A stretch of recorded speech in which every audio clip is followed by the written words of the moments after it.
नमस्कार दोस्तों, स्वागत है आप सभी का आपके अपने चैनल फैक्ट नॉलेज में।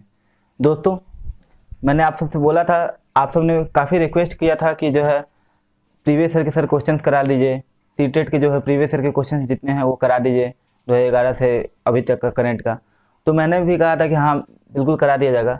तो आज से हम ये सीरीज शुरू करने वाले हैं कि आपको सीटेट के जो भी प्रीवियस ईयर के पेपर हैं उसके मैं सारे सब्जेक्ट का आपको क्वेश्चन कराऊंगा। आज मैं जो हूँ पेडागोजी सेक्शन के जो क्वेश्चंस हैं 30 क्वेश्चन वो मैं कराऊंगा। अगर वीडियो ज़्यादा लंबी हुई, वीडियो अगर मैं जल्दी कंप्लीट कर पाया तो इसमें पूरा 30 क्वेश्चन में करा पाऊंगा, अदरवाइज मैं इसका पार्ट 2 दूंगा। ठीक है, 2 पार्ट में से बनाऊंगा 15-15 क्वेश्चन करके 2 पार्ट में। क्यों? क्योंकि वीडियो मान लीजिए ज़्यादा लंबी हो जाती है तो आपको जो है प्रॉब्लम हो सकती है, आप जो है आपको बोर लगने लगेगा और आप वीडियो छोड़ सकते हो। तो मुझे आपको, चूँकि मैं भी एक शिक्षक हूँ और मैं चूँकि सीटेट का अच्छे से पढ़ा हूँ तो मुझे पता है कि जो है कैसे बच्चों को जो है, यानी कि अभी जैसे लाइक बच्चे हैं, मानता हूँ कि आप शिक्षक हैं, लेकिन मुझे पता है कि आपको कोई बोर होने लगता है, मुझे भी होता था बिल्कुल। तो आपको जो है ज़्यादा वीडियो लंबी ना हो इसलिए छोटे छोटे पार्ट में कर देंगे, या फिर अगर एक ही बार में अगर आधा घंटे या 20 मिनट 25 मिनट में हो जाए तो मैं कंप्लीट करा दूंगा आपको, ज़्यादा डिस्कशन वाले क्वेश्चन ना हुए तो। ठीक है, तो आज से मैं शुरू करने वाला हूँ। आज मैं पेडागोजी के क्वेश्चन लूँगा, ठीक है। इसके बाद से मैं अदर सब्जेक्ट की मैं बारी बारी से आपको करा दूंगा, ठीक है। प्रीवियस ईयर के सारे, आप चिंता की कोई बात नहीं, मैं प्रीवियस के सारे क्वेश्चन कराऊंगा, ठीक है, बारी बारी से। अभी मैं 2014 के जो प्रश्न पेपर मेरे पास हैं मैं उसको कराऊंगा, उसके बाद से मैं बाकी ईयर के मैं कराऊंगा बारी बारी से। वीडियो कैसा लगे तो अगर अच्छा लगता हो तो लाइक करिए और वीडियो को ज़्यादा से ज़्यादा शेयर कीजिए। आप लोग शेयर बहुत कम करते हो, तो दोस्तों देर न करते हुए वीडियो को शुरू करते हैं। तो ये है हमारा पेपर, ठीक है, आप देखेंगे ये हमारा पेपर ऐसा, सीटेट का पेपर ऐसा आता है, ठीक है। आपको इसकी पीडीएफ में मैं कोशिश करूंगा कि इसकी पीडीएफ आपको जो है दे दूं, ठीक है। अदरवाइज आप नेट से भी डाउनलोड कर सकते हो, ठीक है, या मैं अपने टेलीग्राम में आपको शेयर कर दूंगा। फैक्ट नॉलेज टेलीग्राम पे जाकर सर्च कीजिए, आपको इसकी पीडीएफ मिल जाएगी, ठीक है। और हाँ, टेस्ट देना ना भूले, हर संडे को टेस्ट होगा, आपको टेस्ट देना है, जिसमें से कुछ क्वेश्चन इससे भी उठाऊंगा मैं, ताकि आपको पता चल सके कि आपने कितनी तैयारी की है, आपकी कितनी तैयारी हुई है। तो देर न करते चलिए वीडियो शुरू करते हैं। पहला प्रश्न है हमारा, पहला प्रश्न है, संज्ञानात्मक विकास निम्न में से किसके द्वारा समर्थित होता है? ठीक है, आपको क्या करना है कि कभी होता है कि हिंदी का जो है लैंग्वेज होता है थोड़ा ज़्यादा टफ होता है, तो आपको इंग्लिश का भी लेकर के चलना है, ठीक है। अगर हिंदी से समझना है क्वेश्चन तो इंग्लिश को लेकर। ऑप्शन देखते हैं हमारा। ऑप्शन है पहला, जितना संभव हो उतनी आवृत्ति से संगत और सुनिश्चित परीक्षा का आयोजन करना, ठीक है। ऑप्शन बी है हमारा, उन गतिविधियों को प्रस्तुत करना जो पारंपरिक पद्धतियों को सुदृढ़ बनाते हैं। ऑप्शन नंबर 3 है हमारा, एक समृद्ध और विविधतापूर्ण वातावरण उपलब्ध कराना। ऑप्शन डी है, सहयोगात्मक की अपेक्षा व्यक्तिगत गतिविधियों पर अधिक ध्यान केंद्रित करना। आपने देख लिया ऑप्शंस क्या है। अब इसका आंसर हम देख लेते हैं। आंसर, इसका आंसर क्या होगा? ठीक है, इसका आंसर होगा तीसरा नंबर, इसका आंसर होगा तीसरा। क्यों? क्योंकि आपको जो है, देखिए क्या कर रहा है, संज्ञानात्मक विकास निम्न से किसके द्वारा समर्थित होता है? तो एक समृद्ध और विविधतापूर्ण वातावरण जो है वही जो है आपको जो है संज्ञानात्मक विकास जो होता है आपका विकास को जो है संवर्धित करता है, ठीक है, समर्थित करता है।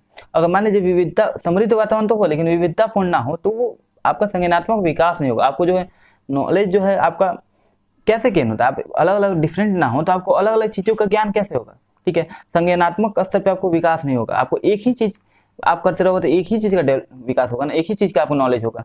विकास तो आपको जो है अलग अलग चीज़ों से लगातार आप क्रिया करते जाते हो तब ज्ञान का सृजन होता है, तब विकास होता है आपके दिमाग का, आपके संज्ञानात्मक स्तर पे आपका विकास होता है, ठीक है। अगले प्रश्न में पढ़ेंगे हम। अगला प्रश्न है हमारा, विकास से एक क्वेश्चन आता है, आप लोगों ने कमेंट करके बताया, अगर होता तो मैं टॉपिक्स वाइज आपको करा देता, लेकिन आपने कराया कहा नहीं, इसलिए मैं टॉपिक नहीं करा रहा हूँ। अगर आप टॉपिक चाहते हो तो कमेंट करके बताइए, मैं आपको बिल्कुल टॉपिक प्रोवाइड करूँगा, टॉपिक पे वीडियो बना के दूंगा आपको, ठीक है। ये सारे टॉपिक, विकास, हेरिडिटी, इससे क्वेश्चन आते हैं तो ये सब पे आपको मैं वीडियो बना दूंगा, ठीक है। तो यहाँ पर अगला क्वेश्चन है, मानव विकास है। ऑप्शन है यहाँ मात्रात्मक, ऑप्शन बी है गुणात्मक, ऑप्शन सी है कुछ सीमा तक अमापनीय, ऑप्शन डी है मात्रात्मक और गुणात्मक दोनों। आंसर क्या हो जाएगा? आंसर हो जाएगा डी, यानी कि मात्रात्मक और गुणात्मक दोनों। क्यों? क्योंकि देखिए यहाँ अगर आपको हिंदी में प्रश्न ना समझ आ रहे हो तो हिंदी इंग्लिश दोनों है, आप हिंदी इंग्लिश देख लेंगे। क्यों? देखिए मानव विकास जो है क्या है, देखिए वृद्धि और विकास के बारे में मैंने आपको बताया था, क्वेश्चंस भी कराए थे। वृद्धि क्या है कि आपको वो मात्रात्मक होता है, और विकास जो है, विकास में वृद्धि भी समाहित है, वो विकास में आपको जो है वृद्धि भी होती है और विकास भी होता है। यानी और विकास जो है, वृद्धि जो होता है कुछ समय तक के बाद रुक जाती है, जैसे कि हाइट का 20 साल के बाद रुक जाएगा, 18 साल के बाद रुक जाएगा, या 22 साल के बाद रुक जाएगा। ठीक है, आपको जो है लंबाई बढ़नी बंद हो जाएगी, या फिर जो भी है आपका जो भी विकास होता है, दिमाग इतना लेवल तक बढ़ता है, ऐसा करके होता है हर चीज़ का। लेकिन जहाँ अगर आप विकास की बात करो, वृद्धि यहीं तक होता है, लेकिन हर चीज़ का जो विकास की बात है, आपका दिमाग जो है हमेशा बढ़ते रहता है। यानी कि आपका जो मस्तिष्क का जो लेवल है, आप जो है कह सकते हैं कि संज्ञानात्मक, अगर टेक्निकल लैंग्वेज लें तो संज्ञानात्मक जो स्तर पर विकास होता है वो आप जीवन पर्यंत आप सीखते रहते हो। ऐसा तो नहीं है कि आप 20 साल के बाद से सीखना ही बंद कर देते हो, ऐसा तो नहीं है। आप 20 साल का जीवन पर्यंत सीखते हो, आप जन्म से लेकर मृत्यु तक आप सीखते ही रहते हो। ठीक है, सीखना किसी भी स्तर पर हो सकता है। तो वृद्धि जो है मात्रात्मक और गुणात्मक दोनों है, सॉरी विकास जो है मात्रात्मक और गुणात्मक दोनों है। क्यों? क्योंकि आपको जो है मात्रा, क्योंकि विकास में वृद्धि भी सम्मिलित है तो मात्रा तो हो ही जाएगा, और गुणात्मक यानी कि गुण आपको जो है संज्ञानात्मक अभ्यास है कि संज्ञानात्मक स्तर पे हो रहा है, तो गुण किसी चीज का गुण डेवलप होगा, उसका किसी खास गुण का विकास होगा। तो ये मानव विकास का जो है मात्रात्मक गुणात्मक दोनों होगा। केवल मात्रात्मक नहीं होगा क्योंकि वो तो वृद्धि का लक्षण है, और केवल गुणात्मक नहीं होगा क्योंकि वृद्धि विकास दोनों जो है, वृद्धि जो है विकास में सम्मिलित है, इसलिए मात्रात्मक और गुणात्मक दोनों होगा। अगले प्रश्न में पढ़ते हैं हम। अगला प्रश्न है हमारा, सॉरी कहाँ हो गया, हाँ अगला प्रश्न हमारा, प्रकृति पोषण विवाद निम्नलिखित में से किससे संबंधित है? अगला हम लोग देख लेंगे, the nature debate refer option है अनुवांशिकी एवं वातावरण, ऑप्शन बी है व्यवहार एवं वातावरण, ऑप्शन सी है वातावरण एवं जीव विज्ञान, ऑप्शन डी है वातावरण एवं पालन पोषण। इसका आंसर हो जाएगा ए, यानी अनुवांशिकी वातावरण। ऐसा क्वेश्चन मैंने कराया था आपको कि जो है प्रकृति पोषण विवाद निम्नलिखित में इससे संबंधित है। यानी कि आपको ये जो है आपको बताया था कि हेरिडिटी और इन्वायरमेंट से संबंधित क्वेश्चन आते हैं, तो ये वही क्वेश्चन है कि मान लीजिए कि विकास होता है, ठीक है, प्रकृति पोषण विवाद कहता है कि प्रकृति करती है या पोषण बेस्ट है, दोनों में कौन सा है बेस्ट है। तो यही पूछ रहा है कि दोनों में कौन सा बेस्ट है, तो ये विवाद किससे संबंधित है? तो ये अनुवांशिकी और वातावरण से, क्योंकि प्रकृति जो है अनुवांशिकी से संबंधित है, ठीक है, और वातावरण जो है पोषण, यानी जिस वातावरण में आपको पोषण होता है वो बेस्ट है। ये दोनों में बहस होता रहता है कि विकास किससे संबंधित है, वृद्धि आपका किससे संबंधित है, या तो आपको जेनेटिक्स पर निर्भर करता है या फिर वातावरण पर निर्भर करता है जहाँ पालन पोषण हुआ है। तो ऐसा नहीं है, विकास जो है दोनों पे, अनुवांशिकी और वातावरण यानी पर्यावरण, दोनों के बीच जो अन्योन्य क्रिया होती है उस पर निर्भर करता है। ये मैंने क्वेश्चन कराया हुआ है। तो प्रकृति पोषण इन दोनों पर निर्भर करता है, और ये विवाद जो है ये अनुवांशिकी जो चैप्टर है अनुवांशिकी एवं वातावरण इससे संबंधित है। ठीक है, अगले प्रश्न में पढ़ेंगे।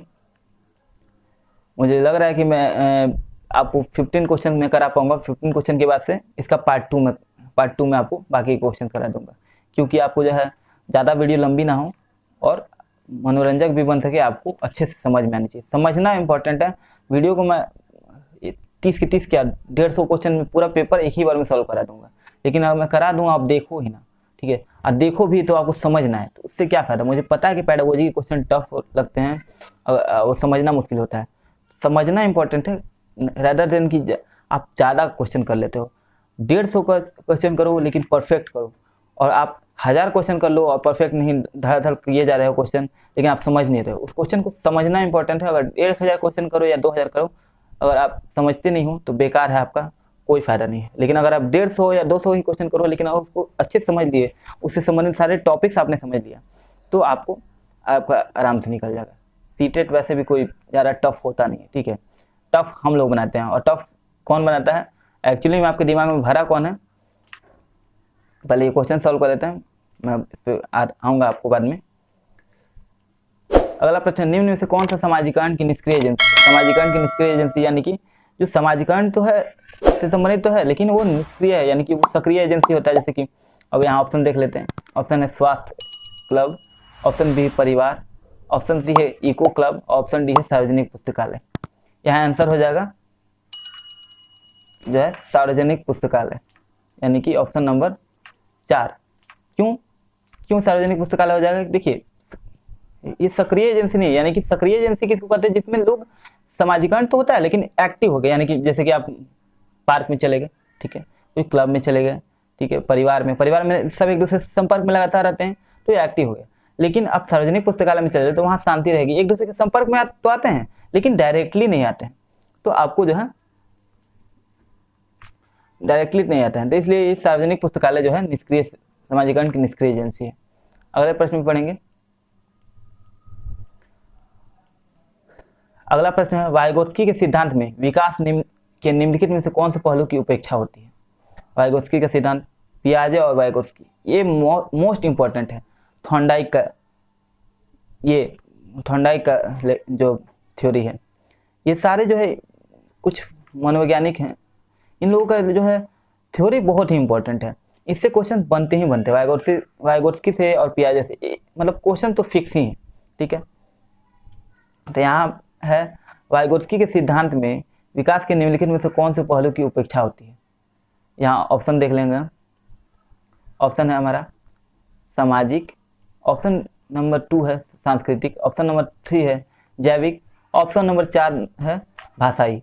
यहाँ पे वाइगोत्स्की के सिद्धांत में जो बताया गया है वो उनको कहा भी गया है कि वाइगोत्स्की का सोशियो कल्चर यानी सोशल और कल्चर दोनों को सम्मिलित किया गया, ठीक है। तो कौन सा शामिल नहीं है पूछ रहा है, तो यहाँ पे आप देखेंगे कि सोशियो कल्चर है तो सोशल तो होगा ही और कल्चर भी होगा, यानी कि पहले या दूसरे तो होंगे नहीं। अब इन दोनों में देखना है, तो उन्होंने जब थ्योरी आप पढ़ोगे, ठीक है, तो आपको भाषा का भी बारे में उन्होंने बोला है, लेकिन किसके बारे में नहीं बोला है? तो जैविक यानी कि बायोलॉजिकल जो चीज़ है उसके बारे में उन्होंने कुछ नहीं बताया है। तो वाइगोत्स्की सिद्धांत में निम्नलिखित में कौन से पहलू की उपेक्षा होती है? तो जैविक की उपेक्षा होती है, ठीक है। अगला प्रश्न में पढ़ेंगे। अगला प्रश्न है, एक वर्ष तक के शिशु जब आंख, कान और हाथों से सोचते हैं तो निम्नलिखित में से कौन सा स्तर शामिल होता है? यानी कि जो डेवलपमेंट के जो अलग अलग स्टेज हैं उससे प्रश्न बना है ये, और आपको ये मैं डेवलपमेंट आपको कराऊंगा, ठीक है। मैंने बोला तो कि आप डिमांड करो कि आपको टॉपिक वाइज चाहिए, क्वेश्चन चाहिए, टॉपिक वाइज आप टॉपिक क्लियर कराओ, आप बताओ आपको क्या चाहिए, मैं कराऊंगा, मैं हूँ ना। लेकिन आपका रिस्पांस नहीं आ रहा है, ना ही वीडियोज पे आप शेयर ज़्यादा करते हो, ना ही ज़्यादा रुचि से देखते हो। इवन कि मैंने आपका वीकली टेस्ट भी लिया ताकि जो आप वीकली जो है टेस्ट दे करके मैं पता कर सकूँ कि आपकी कितनी रुचि है। मैंने देखा कि आपकी कितनी रुचि है, आप लोग जो है टेस्ट भी ढंग से नहीं लगा रहे हो, ठीक है। पूरा वीडियो आपने हफ्ते में देखा है और उसी वीडियो से मैंने क्वेश्चंस किए हैं। एनसीएफ से मैंने लगभग 7 क्वेश्चन उसमें एनसीएफ के डाले थे पिछले टेस्ट में। तो पिछले टेस्ट में जब एनसीएफ से 7 क्वेश्चन डाले थे और आप लोगों ने जो टेस्ट दिया, देख रहा हूँ मैं स्कोर, ना स्कोर ढंग से है आप लोग का। खैर स्कोर तो इम्प्रूवमेंट हो जाएगा, धीरे धीरे आप लोग टेस्ट दोगे तो होगा, लेकिन आप लोग की संख्या टेस्ट अटेम्प्ट करने में आप लोग की रुचि ही नहीं, तो मैं मेहनत क्यों करूँ? मैं टेस्ट आपके लिए आयोजित कर रहा हूँ, इतना आप टेस्ट तैयार करने में कितनी एफर्ट लगती है आप लोगों को शायद पता नहीं होगा, लेकिन मैं फिर भी कर रहा हूँ ताकि आपको जो है जो चीज़ मैंने किया था वो मैं आपको प्रोवाइड करना चाह रहा हूँ, ताकि आप कहीं से भी पीछे ना रहो। बड़े बड़े संस्थान में बड़े बड़े जगह के खरीद लो, कोर्स खरीद लो फ्री में, यहाँ सारी चीज़ें फ्री ऑफ कॉस्ट प्रोवाइड कर जा रही हैं, तभी भी आपको जो है आप लोग नहीं कर रहे हो, तो इसमें मेरा तो कोई दोष नहीं दे सकता, ठीक है। तो यहाँ आप चलिए प्रश्न में बढ़ते हैं कि एक वर्ष तक के शिशु जब आंख, कान हाथों से सोचते हैं तो निम्नलिखित में से कौन सा स्तर शामिल होता है? ठीक है, कमेंट करके बताइएगा। अगर आपको टॉपिक वाइज वीडियो चाहिए होगा तो मैं बताऊंगा। ऑप्शन है यहाँ पे मूल संक्रियात्मक स्तर यानी कॉन्क्रीट ऑपरेशनल स्टेज। ऑप्शन यहाँ इंग्लिश वाला पढ़ लेंगे आप थोड़ा सा तो आपको आइडिया हो जाता है, क्योंकि जो है हिंदी के जो है ये काफ़ी टफ लगते हैं, आधे चीज़ें तो दिमाग से ऐसे ही उड़ जाती हैं, ठीक है। वहीं आपको देखेंगे कॉन्क्रीट ऑपरेशनल स्टेज, ये ज़्यादा आसान लगता है, ठीक है, लेकिन मूल संक्रियात्मक थोड़ा सा टफ लग सकता है। मुझे तो टफ लगता है क्योंकि हिंदी में परेशानी हो सकती है, इंग्लिश ज़्यादा कन्वीनियंट होता है, ठीक है। फिर यहाँ पे पूर्व संक्रियात्मक स्तर, लेकिन मुझे इंग्लिश में नहीं हिंदी में कराना होता है, क्योंकि मुझे पता है कि हमारे ज़्यादा व्यूअर्स जो हैं हिंदी के ही हैं। ठीक है, अगला है इंद्रिय जनित गामक स्तर यानी कि sensory motor stage. Option D है अमूर्त संक्रियात्मक स्तर यानी कि जो है फॉर्मल ऑपरेशनल स्टेज। ठीक है, तो अगले इसका आंसर क्या हो जाएगा? इसका आंसर हो जाएगा हमारा इंद्रिय जनित गामक स्तर यानी सेंसरी मोटर स्टेज। तो अब इसको डिस्कस कर लेते हैं क्यों। मैं देख रहा हूँ, आप देख रहे होंगे कि मैं सारे क्वेश्चन कोशिश करता हूँ डिस्कस करने के लिए। जो थियोरेटिकल क्वेश्चन है उसकी तो कोई बात नहीं, लेकिन मैं बाकी जो समझने वाले हैं वो डिस्कस कर रहा हूँ। यहाँ क्या है, जब देखिए जब 1 वर्ष का बालक 1 वर्ष तक का बालक होता है तो वो क्या होता है, स्टेज के बारे में पढ़ेंगे तो वहाँ तो मैं बताऊंगा, लेकिन यहाँ पे आप देख लीजिए कि सीधा आप शॉर्ट तरीका है। जब 1 वर्ष का बालक हो तो वो ना ही आपको कॉन्क्रीट यानी कोई चीज़ों के बारे में समझिएगा है नहीं। ठीक है, तो क्या करता है वो आपको छू के महसूस करता है, सेंसर करता है। ठीक है, सुन के छू कर ये सब करके महसूस करता है। ठीक है, किसी भी चीज़ को, तो इसलिए इसे सेंसरी मोटर स्टेज करते हैं। ये पूछ रहा है कि इसको जो है आँख नाक कान का उपयोग करके जब सोचते हैं, यानी उसी का सोचते हैं, बिल्कुल उनका दिमाग थोड़े ना उतना विकसित हुआ था कि वो सोचेंगे। जो चीज़ें वो सुनते हैं, देखते हैं या महसूस करते हैं उसी को वो सोचते हैं, उसी को जो है ग्रहण करते हैं। ठीक है, तो ये एक तरह का जो है इसको क्या कहेंगे, कौन सा स्तर है, तो ये इंद्रजनित गामक स्तर यानी सेंसरी मोटर स्टेज इसको कहा जाएगा। अगले प्रश्न में पढ़ेंगे। अगला प्रश्न है, रिया कक्षा पिकनिक तय करने हेतु ऋषभ से सहमत नहीं है।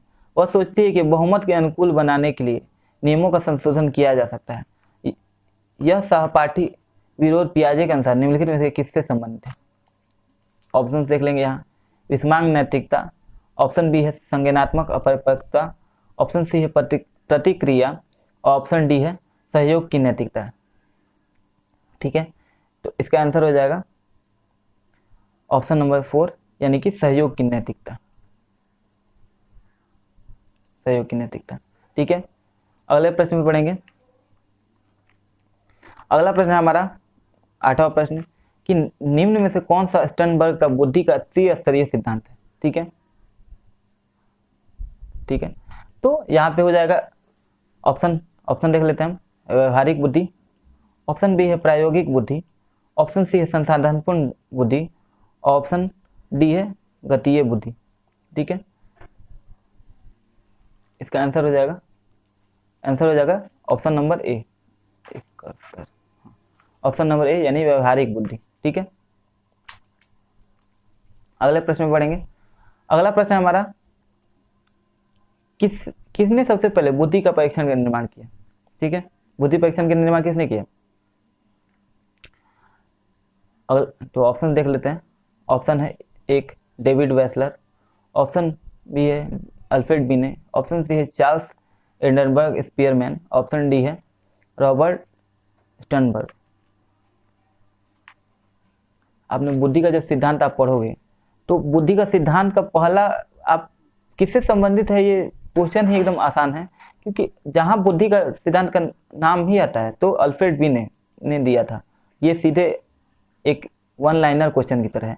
किसने दिया था? तो अल्फ्रेड बिने ने। ठीक है, सबसे पहले उन्होंने ही किया, तो अल्फ्रेड बिने इसके बारे में बात करते हैं तो आंसर अल्फ्रेड बिने हो जाएगा। बुद्धि का परीक्षण का निर्माण किसने किया, बुद्धि के बारे में किसने बात किया, तो अल्फ्रेड बिने ने किया। ठीक है, हाँ, तो दोस्तों जैसे कि मैंने आपको बोला था कि जो है ये जो सीटेट आपके लिए ज़्यादा टफ नहीं है। ठीक है, सीटेट आप बस सही से तैयारी करने की जरूरत है, सही गाइडेंस की जरूरत है। मैं आपके लिए वही करने आया हूँ। बहुत आपको ये डर का बिजनेस हो रहा है। मैंने आपके लिए जो बताया था आपको कैसे तैयारी करनी है, उस वीडियो में मैं बोला था कि ये डर का बिजनेस है। आपको डरा कौन रहा है? कोचिंग वाले, कि आप सीटेट को हवा बना कर रखा है, सीटेट सीटेट सीटेट। अरे सीटेट क्या है? कुछ नहीं है। ठीक है, सीटेट के लिए आपको क्या करना है, बस थोड़ी सी मेहनत, थोड़ा सा एफर्ट। आप खुद टीचर हो, आपको विश्वास करना हो कि मैं टीचर हूँ तो मुझसे बेस्ट कोई नहीं जानता होगा मेरे बारे में, मैं मुझसे बेस्ट कोई नहीं पढ़ा सकता। ये हो सकता है कि अहंकार टाइप का हो, लेकिन अहंकार नहीं है, ये अपने आप में सेल्फ कॉन्फिडेंस रहता है। और जब ये सोच लो कि मैं शिक्षक हूँ, मुझे जो है पढ़ाने आता है, मैं पढ़ाऊँगा, तो आप एक शिक्षक की तरह सोचोगे, और आपने जो ट्रेनिंग किया है, DLED या BEd जो भी किया है, उसको आप ध्यान में रखोगे कि उसमें आपको क्या बताया गया, तो आपका डेफिनेटली क्वेश्चन सॉल्व करो, आपके क्वेश्चन मैक्सिमम सही ही होंगे। बाकी जो थोड़े बहुत थ्योरेटिकल क्वेश्चन होंगे उसके लिए आपको पढ़ाई करनी पड़ेगी। तो ऑप्शन से यहाँ पे देख लेते हैं। पहले प्रश्न है 10वां नंबर हमारा, ध्वनि संबंधित जागरूकता निम्नलिखित में से किससे संबंधित है? यहाँ phonological awareness refer to the ability, option देखेंगे यहाँ, ध्वनि संरचना पर चिंतन करना और उसमें हेर फेर करना, ठीक है। ऑप्शन नंबर सेकंड है सही सही एवं धारा प्रभाव बोलना। ऑप्शन नंबर थर्ड जानना समझना एवं लिखना। ऑप्शन डी है व्याकरण के नियमों में दक्ष होना। अब आप मुझे ये बताओ कि ये क्वेश्चन किसी से सॉल्व नहीं होगा, ऐसा हो सकता है? सिंपल है कि ध्वनि वाला जो भी प्रश्न होगा, ध्वनि संबंधित जागरूकता निम्नलिखित में किससे संबंधित है, तो ध्वनि से संबंधित होगा। अब यहाँ पे ऑप्शन आप देखोगे सीधे निकाल दोगे। यहाँ 4 नंबर व्याकरण के नियमों का, यहाँ ध्वनि का कोई जिक्र नहीं, क्यों संबंधित होगा इससे? जानना समझना लिखना, इसमें भी ध्वनि का कोई, सही सही धारा प्रवाह और ये ध्वनि संरचना पर चिंतन करना, यही एक दिख रहा है जिसमें ध्वनि संरचना भी इस डायरेक्ट इसमें आ रहा है। ध्वनि संबंधित जागरूकता किससे संबंधित है? तो ध्वनि संरचना, आंसर हमारा हो जाएगा ध्वनि संरचना पर चिंतन करना, उसमें हेर फेर करना, ये जो है ध्वनि संबंधी जागरूकता से संबंधित है, ठीक है।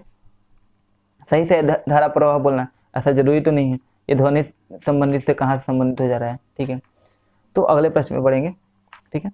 देखिए दोस्तों, अगर क्वेश्चन सॉल्व करने में आपको कोई भी परेशानी हो रही है कमेंट में करके बताइए, ठीक है। और क्या बेहतर कर सकते हैं हम वीडियोज़ में बनाने में, इस पर सुझाव दीजिए। आपके सुझाव सादर आमंत्रित हैं।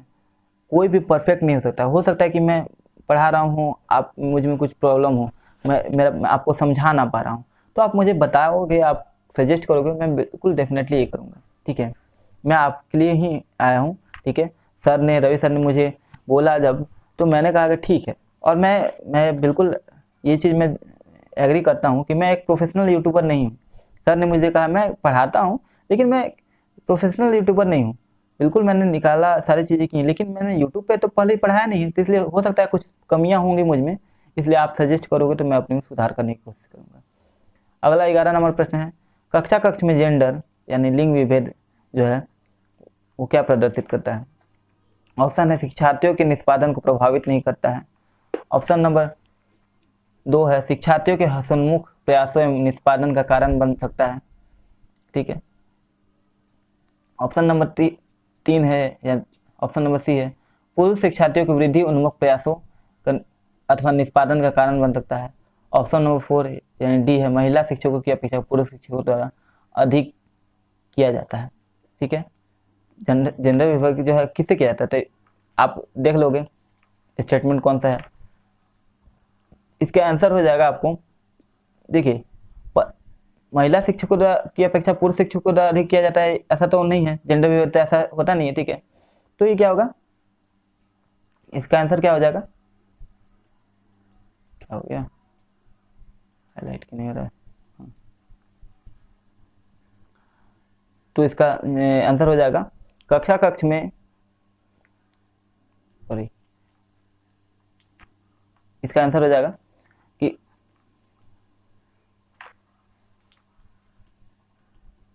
क्या हो रहा है यार, पता नहीं कर्सर काम नहीं कर रहा। हाँ, तो यहाँ इसका आंसर हो जाएगा ऑप्शन नंबर 2 शिक्षार्थियों के हसन्मुख प्रयासों एवं निष्पादन का कारण बन सकता है। हास्योन्मुख प्रयासों एवं निष्पादन का कारण बन सकता है। क्यों, अब इसको डिस्कस कर लेते हैं। कक्ष में जो जेंडर है, सही तो कर्सर सही से काम नहीं कर रहा था, अब सही है। तो कक्ष में जेंडर जो है, जेंडर यानी लिंग विभेद जो है वो शिक्षार्थियों के किससे संबंधित है, तो ठीक है, शिक्षार्थियों के निष्पादन को प्रभावित नहीं करता, ऐसा तो हो नहीं सकता, जेंडर विभेद करता है, ठीक है। ऑप्शन नंबर 3 जो है पुरुषों शिक्षार्थियों की वृद्धि उन्मुख प्रयासों और निष्पादन का कारण बन सकता है। जेंडर विभेद से ऐसा हो सकता है क्या कि जो पुरुष लोग हैं उनको वृद्धि उन्मुख प्रयास का कारण बन सकता है? बिल्कुल नहीं। और महिला करती हैं पुरुषों से ज़्यादा, ये भी नहीं होता है। तो इसका क्या होगा, शिक्षार्थियों के हास्योन्मुख प्रयास निष्पादन का कारण बन सकता है। और हम लोग जेंडर विभेद करेंगे तो बच्चों में जो है डाउन, उनका मोरल डाउन हो जाएगा, वो विभेद करने से वो अधिगम नहीं हो पाएगा, ठीक है। उनमें एक लड़कियों जैसे हीन भावना घर कर गई, लड़के जो थोड़ा ज़्यादा चौड़े हो गए, तो ऐसा हो सकता है, ठीक है। तो ये उनमें हास्योन्मुख प्रयास और निष्पादन का कारण ये बन सकता है, ठीक है, जेंडर विभेद। इसलिए कभी भी जेंडर विभेद को जो है हमें प्रमोट करना ही नहीं चाहिए। इसलिए हम लोग कभी भी हेड मास्टर नहीं कहते, ठीक है। या फिर हेड या फिर चेयरमैन नहीं कहते हम लोग, ठीक है, चेयर पर्सन कहते हैं। क्यों चेयर पर्सन करने से क्या होगा कि अगर चेयरमैन बोलते हो तो वो एक मैन डिनोट होता है। ये क्वेश्चन आया भी है, मैं इसलिए आपसे डिस्कस कर रहा हूँ। मेरे हर डिस्कशन में एक क्वेश्चन छुपा हो सकता है। ये क्वेश्चन आया भी है कि कौन से स्टेटमेंट जो है रूढ़िवादिता, जेंडर रूढ़िवादिता को जो है नहीं प्रदर्शित करता या जेंडर विभेद को प्रदर्शित नहीं करता। तो स्टेटमेंट उसमें ये भी दिया जा सकता है, ठीक है, कि जैसे आप हेड जो है चेयरमैन को आप चेयरमैन ना करके क्या करोगे, क्योंकि आपको अगर आप चेयरमैन बोलते हो तो उससे सीधे सीधे झलक जाता है कि आप जो है जेंडर बायस्ड हो, ठीक है, यानी कि पुरुष के बारे में कह रहा हूँ। लेकिन आपको ऐसा कहना है कि ना ही उससे ना पुरुष से संबंधित हो ना स्त्री। तो चेयर पर्सन कहोगे तो वो कोई भी हो सकता है, महिला या पुरुष कोई भी हो सकता है। तो ये सही तरीका है कहने का। अगला प्रश्न है, निम्न में से कौन सा सीखने की शैली का एक उदाहरण है? तो इसका आंसर ऑप्शन हो जाएगा चाक्षुक यानी विजुअल। ऑप्शन नंबर 2 है संग्रहण यानी एक्युरल। ऑप्शन नंबर 3 है तथ्यात्मक यानी फैक्चुअल। ऑप्शन नंबर 4 स्पर्श संबंधी। तो इसका जो है हम लोग देख लेंगे आंसर क्या होगा। आंसर हो जाएगा इसका 12 नंबर प्रश्न चल रहा है, और 12 नंबर प्रश्न का हो जाएगा विजुअल, यानी कि जो सीखने की शैली है, वापस लेके चलता हूँ, सीखने की जो शैली है वो किसका एक उदाहरण है? तो वो एक विजुअल जो है उदाहरण है, ठीक है। विजुअल चीज़ों पे वो निर्भर करता है, यानी देखने से जो है सीखने की शैली किसका है? कोई चीज़ देख के सीखते हैं लोग, ठीक है। तो सीखने की शैली जो है विजुअल है। पहले प्रश्न में पढ़ेंगे इसका विजुअल का उदाहरण है, ठीक है। अगला प्रश्न में पढ़ेंगे। अगला प्रश्न हमारा, एक शिक्षक कक्षा के कार्य को एकत्र करता है और उन्हें पढ़ता है, उसके बाद योजना बनाता है और अगले पाठ को शिक्षार्थियों की आवश्यकता को पूरा करने के लिए समायोजित करता है। समायोजित करता है। वह डैश कर रही है, ठीक है। यहाँ भी हम लोग रहा है या रही है क्यों यूज करते हैं? क्योंकि आप जब भी यहाँ पे रहा है अगर कर रहे हो तो आप भी यहाँ पे जेंडर बायस्डनेस शो कर रहे हो, ठीक है। तो यहाँ ऑप्शन हो जाएगा हमारा सीखने का आकलन, वो सीखने के रूप में आकलन। ऑप्शन नंबर 3 है सीखने के लिए आकलन। ऑप्शन नंबर 4 है सीखने के समय आकलन। वो क्या कर रहा है, ठीक है। तो इसका आंसर हो जाएगा सीखने के लिए आकलन, यानी कि जो है वो मान लीजिए कि वो कक्षा के जो कार्य है उसको एकत्र करता है, उसको अवलोकन करता है, उसके बारे में देखता है, पढ़ता है, और उसके बाद से योजना बनाता है। तो वो क्या कर रहा है? वो जो है बच्चों की आवश्यकता को समझेगा कि कहाँ कमी रह गई है, वो सीखने के लिए आकलन कर रहा है। यानी कि पहला तो वो खुद सीखेगा कि क्या कमी रह गई है, दूसरा बच्चों के सीखने के लिए जो है कि जैसे कमी कहाँ रह गई सिखाने में, और वो चीज़ें उनको कैसे इंप्रूवमेंट किया जा सकता है। तो ये सीखने के लिए आकलन होता है, ठीक है, कि बच्चों को सीखने में कहाँ कमी रह गई है, उन्होंने क्या सीखा, कैसे सीख सकते हैं, इसके लिए आकलन हो रहा है, ठीक है, ताकि वो आगे स्ट्रेटेजी अपना बना सके, बदल सके अपना जो स्ट्रेटेजी है। अगला प्रश्न हमारा, वे शिक्षक जो विद्यालय आधारित आकलन के अंतर्गत कार्य करते हैं, ठीक है। ऑप्शन है हमारा उन पर अधिक कार्य का बोझ रहता है क्योंकि उन्हें सोमवार की परीक्षा सहित अक्सर परीक्षा लेनी पड़ती है। समझिएगा, ठीक है, कि वे शिक्षक जो विद्यालय आधारित का आकलन करते हैं, वो सही बात है कि जो उन पर कार्य का बोझ अधिक रहता है, ठीक है। ऑप्शन आगे बढ़ते हैं, उसके बारे में सही स्टेटमेंट आपको चुनना है, ठीक है। ऑप्शन नंबर 2 है उन्हें प्रत्येक शिक्षार्थी को प्रत्येक विषय में परियोजना कार्य देना पड़ता है, ठीक है, आंतरिक विद्यालय में आधारित आकलन जो होता है, ठीक है। ऑप्शन नंबर 3 है शिक्षार्थी को मूल्य एवं आवृत्तियों का आकलन करने के लिए उन्हें रोजाना उनका सूक्ष्म अवलोकन करते हैं। और ऑप्शन नंबर 4 है व्यवस्था के लिए स्वामित्व की भावना रखते हैं। आंसर देख लेंगे हम। आंसर हो जाएगा हमारा यहाँ पे 4, यानी व्यवस्था के लिए स्वामित्व की भावना रखते हैं। क्यों? देखिए, मान लीजिए जो शिक्षक है वो विद्यालय आधारित आकलन का जो कार्य करते हैं, तो उनको जो है स्वामित्व चाहिए कि व्यवस्था जो कर रहे हैं वो जो भी चीज़ आकलन वगैरह करते हैं उनके उस पर उनका अधिकार होना चाहिए, नहीं तो उनको डिस्टर्बेंस होना शुरू हो जाएगा, ठीक है। तो विद्यालय आधारित आकलन का जो है आकलन के लिए जो शिक्षक कार्य करते हैं उसके लिए ये आंसर सही हो जाएगा। 15वां प्रश्न और हमारा लास्ट प्रश्न है, क्योंकि वीडियो ज़्यादा लंबी हो जा रही है तो हो सकता है कि आपको बोरियत हो, उबाऊ हो, ठीक है। तो जो है वीडियो पसंद आया हो तो लाइक कीजिएगा। लास्ट प्रश्न हमारा है, ठीक है, कि ग्रेड जो है अंकों से कैसे अलग है, ग्रेड अंकों से कैसे अलग है। यह प्रश्न निम्नलिखित किस प्रकार के प्रश्न से संबंध रखता है। तो ऑप्शन है अपसारी, ऑप्शन नंबर सेकंड है विश्लेषणात्मक, ऑप्शन नंबर थर्ड मुक्त अंत, ऑप्शन नंबर फोर है समस्या समाधान। ये प्रश्नावली बनाने का तरीका वगैरह आपने पढ़ा होगा। तो ग्रेड अंकों से अलग है, ये कैसे टाइप का प्रश्न है, ठीक है। तो ये इसका आंसर हो जाएगा विश्लेषणात्मक, यानी कि जो, ठीक है, यानी कि जो है, हाँ, यानी कि विश्लेषण। देखिए ग्रेड अंकों से कैसे अलग है, इसके बारे में अगर मान लीजिए आप बच्चों को से प्रश्न पूछते हैं तो बच्चा क्या करेगा, ग्रेड और अंक में विश्लेषण करेगा कि क्या उनमें अलग अलग डिफरेंसेज है, इसके बारे में वो डिस्कस करेगा, अपने बारे में विश्लेषण करेगा, दिमाग में सोचेगा। तो ये कह रहा है कि ग्रेड अंकों से कैसे अलग है, ये कैसा प्रकार का प्रश्न है, तो विश्लेषणात्मक है, कि बच्चा विश्लेषण करेगा, सोचेगा, ठीक है। तो इसी के साथ हमारा आज का सेशन समाप्त होता है। उम्मीद करता हूँ कि वीडियो आपको पसंद आया होगा। क्वेश्चन तो सारे प्रीवियस ईयर के हैं, पेपर से मैं करा रहा हूँ आपको, आज से ऐसे ही पेपर वाले प्रश्न होंगे। वीडियो कैसा लग रहा है, तरीका पसंद आ रहा है तो आप कमेंट कीजिए, आपके सुझाव साझा मंत्र से कुछ सुझाव हो तो सुझाव दीजिए, और वीडियो को ज़्यादा से ज़्यादा शेयर कीजिए। चैनल पर नए हैं तो सब्सक्राइब कीजिए। मिलते हैं अगली वीडियो में। नमस्कार, जय हिंद, वंदे मातरम।